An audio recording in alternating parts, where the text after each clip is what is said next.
ஹே all, இன்றைக்கி நம்ம department of revenue and disaster மேனேஜ்மெண்ட்லேருந்து ஒரு நோட்டிஃபிகேஷன் ரிலீஸ் பண்ணியிருக்காங்க. அதை பற்றின டீட்டெயில்ஸ் தான் பார்க்க போகிறோம். இது எந்த போஸ்டிங்காக ரிலீஸ் பண்ணியிருக்காங்கன்னா டெபுட்டி தாசில்தாருக்காக தான். ஓப்பனிங் டேட் ஆஃப் அப்ளிகேஷன் எப்போன்னா 28th மே தான். இதோட க்ளோசிங் டேட் எப்போன்னு பார்த்தீங்கன்னா ஜூன் 27. எப்போவும் நான் சொல்கிற மாதிரி சீக்கிரமாகவே அப்ளை பண்ணுங்கள், அப்போ தான் சர்வர் இஷ்யூஸ் இல்லாமல் இருக்கும். ரிட்டன் எக்ஸாமினேஷனுக்கான டேட்டும் கொடுத்துருக்காங்க, ஜூலை 20th. இது டென்டேட்டிவ் டேட்டுன்றதால இதுக்கு முன்னாடியும் வைக்கலாம், இதுக்கு அப்புறமும் வைக்கலாம். ஸோ அதனால் உங்களுக்கு இருக்கிற டைமில் நீங்கள் நல்லா ஃபோக்கஸ் பண்ணி படிக்க ஆரம்பிச்சிருங்க. இது லெவல் 6 போஸ்டிங்ன்றதால நல்ல சேலரியே எக்ஸ்பெக்ட் பண்ண முடியும். நம்பர் ஆஃப் வேக்கன்சி பார்த்தீங்கன்னா 30 வேக்கன்சி தான் கொடுத்துருக்காங்க.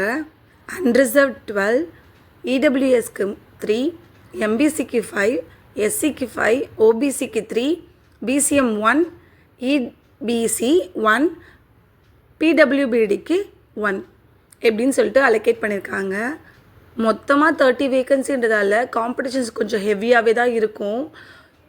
இது லெவல் 6 எக்ஸாம்ன்றதால கொஷின் பேப்பர் கொஞ்சம் டஃப்பாக தான் இருக்கும். எஜுகேஷ்னல் குவாலிஃபிகேஷன்ஸ் பற்றி பார்க்கலாம். இதில் முக்கியமாக என்ன சொல்கிறாங்கன்னா, எனி டிகிரி நீங்கள் எந்த டிகிரி படிச்சிருந்தாலுமே நீங்கள் அப்ளை பண்ணலாம் அப்படின்னு சொல்கிறாங்க. டிசைரபிள்னு ஒன்று கொடுத்துருக்காங்க இல்லையா, இதை பார்த்து நீங்கள் கன்ஃபியூஸ் ஆகாதீங்க. அதாவது லா படிச்சிருந்தாலும் நீங்கள் எலிஜிபிள் தான் அப்படின்றது தான் அவங்க சொல்லியிருக்காங்க. ஒருவேளை நீங்கள் லா படிச்சிருந்தீங்கனாலும் நீங்கள் அப்ளை பண்ணலாம், இல்லை எனி டிகிரி நீங்கள் முடிச்சிருந்தாலும் அதை அப்ளை பண்ணலாம். நிறைய பேர் கமெண்ட்ஸில் கேட்குறீங்க, டிஸ்டன்ஸ் எஜுகேஷனில் முடிச்சிருக்கேன் அப்ளை பண்ணலாமான்னு. கண்டிப்பாக நீங்கள் அப்ளை பண்ணலாம். ஆனால் என்னென்னா, அந்த யூனிவர்சிட்டியோ இல்லை அந்த காலேஜோ கவர்மெண்ட்டோட ஆத்தரைஸ்டாக இருக்கணும். அதுதான் ரொம்ப முக்கியம். கவர்மெண்ட் ஆத்தரைஸ்டு காலேஜஸ் யூனிவர்சிட்டியில் நீங்கள் படிச்சிருந்தீங்கன்னா நீங்களும் எலிஜிபிள் தான். ஏஜ் லிமிட் பார்க்கலாம்.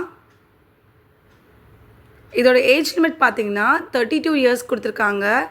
எப்போனா ஜூன் 27th உங்களுக்கு 32 வயசு இருக்கணும், அதுக்கு மேலே கண்டிப்பாக இருக்கக்கூடாது. இதுவே நமக்கு ரிலாக்ஸேஷன் கொடுத்துருக்காங்க. எம்பிசி ஓபிசிக்குனா 3 இயர்ஸ் ரிலாக்ஸேஷன். அப்போனா உங்களுக்கு 35 வயசு வரைக்கும் நீங்கள் எழுத முடியும். எஸ்சிக்கு பார்த்தீங்கன்னா 5 இயர்ஸ் கொடுத்துருக்காங்க.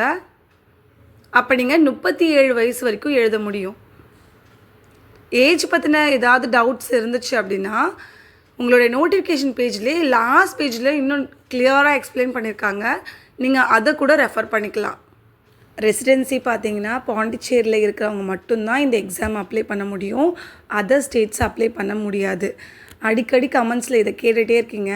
நான் தமிழ்நாட்டில் இருக்கேன், என்னால் இதை அப்ளை பண்ண கண்டிப்பாக உங்களால் அப்ளை பண்ண முடியாது. சில பேர் இங்கேயே பிறந்திருப்பீங்க, ஆனால் தமிழ்நாட்டில் மேரேஜ் பண்ணி போயிருப்பீங்க. அப்போ நான் அப்ளை பண்ணலாமா, அந்த மாதிரி கொஷினுக்கும் நான் ஆன்சர் பண்ணுறேன். ஒருவேளை உங்களுடைய ஆதார், ஓட்டர் ஐடி எதுவுமே நீங்கள் சேஞ்ச் பண்ணல, எல்லாமே புதுச்சேரியில் தான் இருக்குது, நான் படித்தது எல்லாமே இங்கே தான் அப்படின்னு நீங்கள் இருந்தீங்கன்னா நீங்கள் அப்ளை பண்ணலாம். இல்லை நான் எல்லாத்தையுமே தமிழ்நாட்டுக்கு மாற்றிட்டேன் அப்படின்னா கண்டிப்பாக நீங்கள் அப்ளை பண்ண முடியாது. இந்த எக்ஸாம் முழுக்க முழுக்க புதுச்சேரியில் இருக்க மக்களுக்காக தான் நடத்துகிறாங்க. ஸோ அதனால் அதர் ஸ்டேட்ஸ் இந்த எக்ஸாமுக்கு அப்ளை பண்ண வேண்டாம். நெக்ஸ்ட் நம்ம மோட் ஆஃப் ரெக்குவயர்மெண்ட் பார்க்கலாம். இந்த எக்ஸாம் பார்த்திங்கன்னா 2 பேப்பரை நடத்துவாங்க, காலையிலையும் மதியமும் அப்படின்னு ஒரே நாள்லேயே அந்த எக்ஸாமை கண்டக்ட் பண்ணிவிடுவாங்க. ஒரு பேப்பருக்கு 100 மதிப்பெண்கள் அப்படின்னு 2 பேப்பருக்கு 200 மதிப்பெண்கள் கொடுப்பாங்க. பேப்பர் 1க்கான சிலபஸ் பார்த்திங்கன்னா general intelligence and reasoning, quantitative aptitude, அதாவது ரீசனிங்கும் மேக்ஸையும் ரெண்டும் ஒன்றா சேர்த்து கொடுக்குறாங்க. Next general studies and current affairs, அதுக்கப்புறம் ethics and morality, English language, literature, grammar and comprehension, அதுக்கப்புறம் கம்ப்யூட்டர் நாலேஜ். இது எல்லாமே சேர்த்து 100 மார்க்ஸ் கொடுக்குறாங்க. 2 hours நமக்கு டைம் இருக்குது. என்னை பொறுத்த வரைக்கும் பாண்டிச்சேரி கவர்மெண்ட்டோடைய கொஸ்டின் பேப்பர்ஸ் பார்த்திங்கன்னா நிறைய இங்கிலீஷில் ஃபோக்கஸ் பண்ணுறாங்க. ஸோ இங்கிலீஷ்லேருந்து நிறைய கொஷின்ஸ் கேட்குறாங்க. அதனால் உங்களால் முடிஞ்ச அளவுக்கு இங்கிலீஷில் கொஞ்சம் ஃபோக்கஸ் பண்ணி அதை ப்ரிப்பேர் பண்ணி வச்சுக்கோங்க. அடுத்ததாக என்ன சொல்லணும்னா ரீசனிங் தான். ரீசனிங்கும் ஆப்டிடியூடும் ஓரளவுக்கு உங்களால் நல்லா பண்ண முடிஞ்சுது அப்படின்னாலே ஈஸியாகவே பேப்பர் 1 நம்ம வந்து கிளியர் பண்ணிடலாம். பேப்பர் 2 பார்த்திங்கன்னா physics, chemistry, mathematics, geography, social science, constitution of India, Indian polity and governance, Indian history and world history, freedom struggle and modern contemporary India. இது எல்லாமே சேர்த்து 100 மார்க்ஸ்க்கு இதையும் 2 ஹார்ஸ் கொடுக்குறாங்க. ஆஸ் யூஷுவல் எப்பவும் போல் தப்பான கேள்விகளுக்கு 0.25 மார்க்ஸ் வந்து ரிடெக்ட் பண்ணுவாங்க. இந்த எல்லா சப்ஜெக்டையும் பார்த்திங்கன்னா கண்டிப்பாக 12th லெவலில் இருக்காது. இது எல்லாமே டிகிரி லெவலில் மட்டும்தான் கொஷின்ஸ் கேட்பாங்க. இதுக்கு என்ன புக்கு படிக்கலாம் அப்படின்னா நீங்கள் 12th வரைக்கும் இருக்கிற சிபிஎஸ்சி புக்கை வந்து படித்து முடிங்க. அதை முடித்ததுக்கு அப்புறம் ப்ரீவியஸ் இயர் கொஷின் பேப்பர்ஸை ரெஃபர் பண்ணுங்கள். வெறும் கொஷினு ஆன்சர் அப்படின்னு சொல்லிட்டு ஜஸ்ட் லைக் தட்னு படிக்காதீங்க.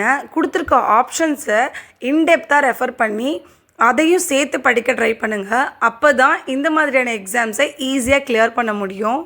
இந்த நோட்டிஃபிகேஷன் requirement.py.gov.in அப்படின்ற வெப்சைட்டில் இருக்குது.